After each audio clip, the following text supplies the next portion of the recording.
हर सास चाहती है कि उसके घर में सुंदर, सुशील और पढ़ी लिखी बहू आए। और पवित्रा के घर में भी नेहा आती है, जो कि सुंदर के साथ साथ काफी पढ़ी लिखी भी थी। सच में नेहा, तुम बहुत सुंदर हो। कभी कभी तो मुझे डर लगता है कहीं मेरी ही नजर तुम्हें ना लग जाए। मुझे किसी की नजर नहीं लगेगी, तुम हो ना मेरे साथ। अब नेहा अपनी सास के लिए चाय बनाकर ले जाती है, जहाँ वो देखती है कि उसकी सास ने न्यूज़पेपर उल्टा पकड़ा हुआ है। माँ जी, आपने न्यूज़पेपर उल्टा पकड़ा हुआ है।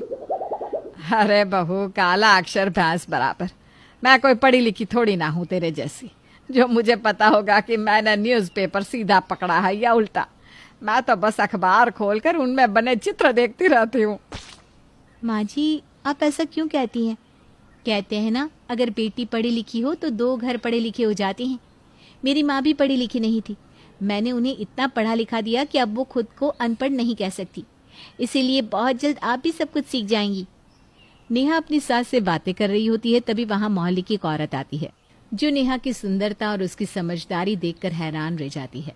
और नेहा के वहाँ से जाते ही पवित्रा से कहती है, बहन, किस्मत वाली हो तुम, जो तुम्हें ऐसी बहू मिली है, वरना आजकल इतनी पढ़ी लिखी, गुणी और सुंदर बहू मिलती कहाँ है।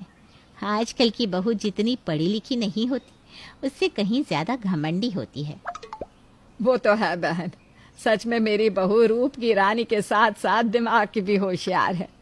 जानती हो, मेरी बहू ने ना PhD करके रखी है। वो प्रोफेसर बनने वाली है बहुत जल्द।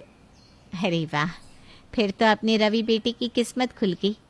कहाँ, रवि बेटा सिर्फ BA फाइनल है और उसकी बीवी PhD करके बैठी है। सही है रवि का, घर में एक प्रोफेसर होने वाली बहू आ गई है। अब तो तुम्हारा पूरा खानदान पढ़ा लिखा हो जाएगा। मोहल्ले की औरत पवित्रा को बधाई के साथ साथ टॉन्ट भी मार देती है। पवित्रा अपनी पड़ोसन की बातों को समझ जाती है और उसका मुंह बन जाता है। अब उसकी पड़ोसन कुछ कह पाती उससे पहले ही पवित्रा उसे बाहर का दरवाजा दिखा देती है। अरे बहन, तुम बिना अपनी बहू की इजाजत से आई हो क्या मेरे घर? अगर उसे पता चल गया तो वो घर के साथ साथ मोहल्ले में भी हंगामा कर देगी। ये सामने ही बाहर जाने का रास्ता है, अब जा सकती हैं। पवित्रा की ऐसी बातें सुनकर उसकी पड़ोसन भी मुंह टेढ़ा करके वहां से चली जाती है।